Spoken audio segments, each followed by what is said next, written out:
Hey YouTube, Violet Wonder 7 here. Just coming on for a quick update. So I know usually my videos they cover my locks, but this one it really isn't for my locks today. But since you can't help but see my locks, I can give you a quick update of what's been going on with that. So what you see right now is actually oh my gosh. Okay, so maybe about, what are we on, Sunday? So maybe about Tuesday night, my daughter, she put some of the Rapalock tools in my hair, and then I kept them in until probably about Friday. And then I had her to take them out. So she took them out, but I haven't separated the curls just yet. So this is what it looks like when you put the Rapalock tools in, take them out, and you don't separate the curls. So I haven't, but I will. But that's what's going on with my locks right at the moment. Another thing that's going on with me is I don't know if I've talked about it before, but like my edges, they've always been very, very sparse, which I'm pretty sure you guys have noticed in my videos. So I learned this thing called micro needling, and it's where you take this little tool that has like a lot of teeny tiny needles, and you only do it about twice a week, and you just rub the micro needle like in a vertical or horizontal or diagonal way for I think it said like 5 times each or something like that to both sides, and you can apply like some type of oil that you use to, help just, I think you're, it said that you're like waking up the hair follicles and getting the blood flow in those areas to go, with hopes of hopefully helping to have the hair follicles rejuvenate and grow in and grow your edges back in. So that's the only two things that I really have going on as far as my hair. But that's not what this video is really about. So I've had a lot going on in my life. Usually I come on and I'm super duper, I don't know, am I? No, I don't know what I am. But anyways, usually I come on and I'm just talking about my hair, or I have my daughter on with me, or yeah, that. But this time, this is a little different. So I don't ever really talk about me personally, myself, but I decided that I wanted to this time because I actually feel like this could possibly, well, it's awareness, and awareness of anything is always good, I think so. So I just wanted to put this out there for awareness. So about 2.5 years ago, I noticed I started to have some complications with my walking. My knee buckled a lot, and yeah, it just started to change. My balance and coordination was off, and I didn't understand what was going on. So I went to my doctor, and I let my doctor know, hey, listen, I'm having some trouble with my knee. So after running some lab work and some x-rays, they said that it looked like I had something going on with my knee, and possibly physical therapy could help. So I said, all right. So I started taking physical therapy. Honestly, I've been doing physical therapy for about now, continuously about a year and a half. And with that being said, I noticed that my walking, it hasn't gotten any better. And the physical therapist, he told me that he believes that this is not just a knee problem that I have. He said because he did notice that I have generalized weakness in one of my lower limbs. So from like my hip to my foot of my right leg, I've been having complications with just doing different things. So he suggested that I get an MRI or let the doctor know that I needed an MRI. So I did. So initially the doctor was like, well, let's try this, let's try that, let's try this, let's try that. And she sent me to so many different specialists, an orthopedic specialist, this specialist, or that specialist. And nothing, nothing was coming back to help figure out what was going on. Meanwhile, I'm still doing physical therapy, and my physical therapist is still saying you need an MRI. So finally, the doctor, I went and I saw someone that wasn't my doctor, but it was a doctor who worked with my doctor. And she said, hey, listen, let's get an MRI done of your lumbar spine, which is the lower spine. And also, I want you to go see this medicine and rehab doctor. So the medicine rehab doctor, long story short, should I say, he mainly specializes with individuals who have complications pertaining to neurological issues like stroke, stuff like that. And he just helps to rehab them back once they're able to figure out what's going on with the person. So on my first assessment with him, he noticed that what was going on with my leg, it was not normal. That's what he said. He said, this is not normal. So he ordered a total of, honestly, about 4 MRIs, 2 of my brain and 2 of my entire spine. So after getting all of those MRIs completed and I'm getting the results back, about a day later, I got a call from my doctor, and she said, I need you to see a neurologist. I said, a neurologist? She said, yes. So I had read my results of my MRI, and because I am a nurse, I understood what they said, but I'm not a doctor. So I figured that possibly I misunderstood, but I didn't misunderstand the reading of the MRI. And when I got to the neurologist, she diagnosed me with multiple sclerosis.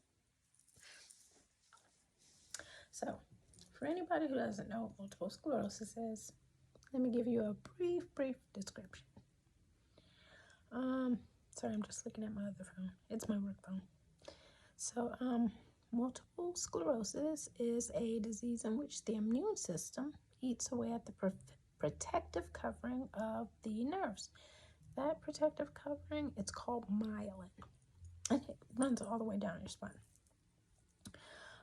In MS, resulting nerve damage disrupts communication between the brain and the body. So, with MS, what happens is there are lesions that grow on the brain, and they also grow along the spine.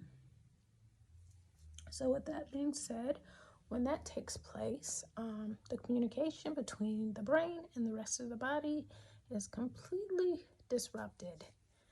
So because I do have lesions, I was found to have lesions on my brain as well as my cervical spine. That is why I've been having the complications with walking. So the funny thing about it is that the placement of the lesions in the brain and the spine, that's what will dictate what complications you do have or what complications you don't have. So at the moment, there is no cure for multiple sclerosis, but they do have many treatments that individuals are actively getting at this moment, and it allows them to, it slows down the progress of the disorder, and it allows you to live a less complicated life. So by the grace of God, though walking is not my only complication that I have, the other ones that I have, I am learning how to manage them. So along with the walking, one of my hugest complications that is super duper normal with individuals with fatigue, with MS is fatigue, I'm sorry, with multiple sclerosis is fatigue. So I am super duper constantly tired, and if I'm awake, it's because I'm highly caffeinated. And I laugh because it's not funny, but at the same time, I mean, geez Louise, if I don't laugh, then I'm definitely going to be mad, crazy, and depressed. So with that being said,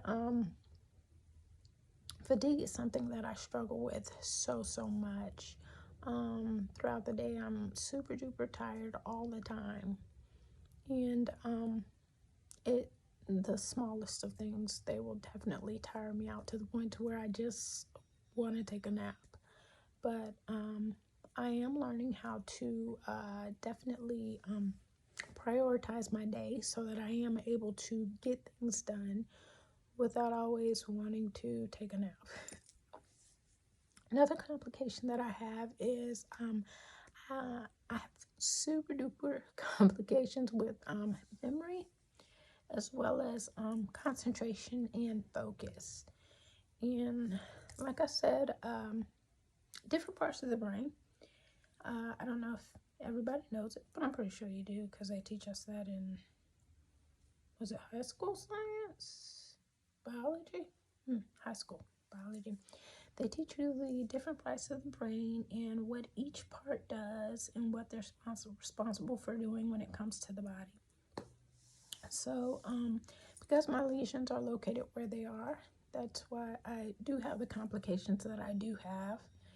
And, yeah. So, with that being said, oh my gosh, this has already been past 12 minutes. I didn't mean it to be so long. But I just want to make people aware of multiple sclerosis because I know myself prior to getting diagnosed with multiple sclerosis, I knew of it, but I'm just going to be honest. I had not did too much research into it because I didn't have a reason to. I've never had a patient with multiple sclerosis. I currently don't have any children on my caseload with multiple sclerosis, and so I don't have any family members or friends, so yeah. But now that I am the one with multiple sclerosis, yeah, you better bet your bottom dollar I'm learning some stuff and knowing some stuff more about it than I did before. So, is this an easy disease to have? No, not at all, not at all. But at the same time, it's just like I said, first, well, I don't know if I've said it. Yeah, well, I've said it in previous videos. I am a firm believer in God, and I know that of all physicians, He is the ultimate physician. So, yeah, I just trust and I have faith in Him, and know that that He has me. He has me. I currently have 2 amazing neurologists. I have a new amazing primary care doctor. I love my physical therapist and all of the staff there. I'm now currently doing occupational therapy because that's another complication that I have. I am right-handed, and all of my functional complications that I have, they are pertaining to my right side. So I have not written in about a year and a half because, yeah, my motor skill function, it's just not there. And but I am working to improve that, and it has gotten better. I have an awesome occupational therapist. She rocks. The whole medical staff that, or team that I have now, they rock. So I'm thankful and I'm grateful to the Lord for that. But anywho, I just want to say to anybody who's struggling or going through anything that you know, you take it one day at a time and you do the best that you can do, and just be grateful for whatever it is that you are able to do. Real quick, there are currently 3 types of MS that I know of. There's the relapsing and remitting, and then there's primary progressive and secondary progressive. I at this time have been diagnosed with the primary progressive, and that's a whole nother animal to explain. The type that I have, only about 10 to 15% of individuals with MS have it. So I don't know what that means, but I do understand that it's not one of the types that many have, but they do have an amazing treatment. They call them drug modifying therapies, or DMTs, and they have an amazing treatment that I am hopefully due to start soon. And once again, like I said, there is no cure currently, but they do have medications that will help slow down the progress of the disease. So that's pretty awesome. That's pretty awesome. And the one that my doctor has prescribed for me to take, I've read nothing and heard nothing but good things about it. So anywho, that's all I want to talk about right now, and just let everyone, or let others be aware of multiple sclerosis, and also just encourage anybody that yeah, though it has complications, no matter what you're going through, and it doesn't always feel good, and it's not always the way you want it to be. We can get through it. Anywho, hope you guys are you had a great weekend and you're all ready to start your work week. But until then, I'll talk to you guys later, and thanks for watching. Bye.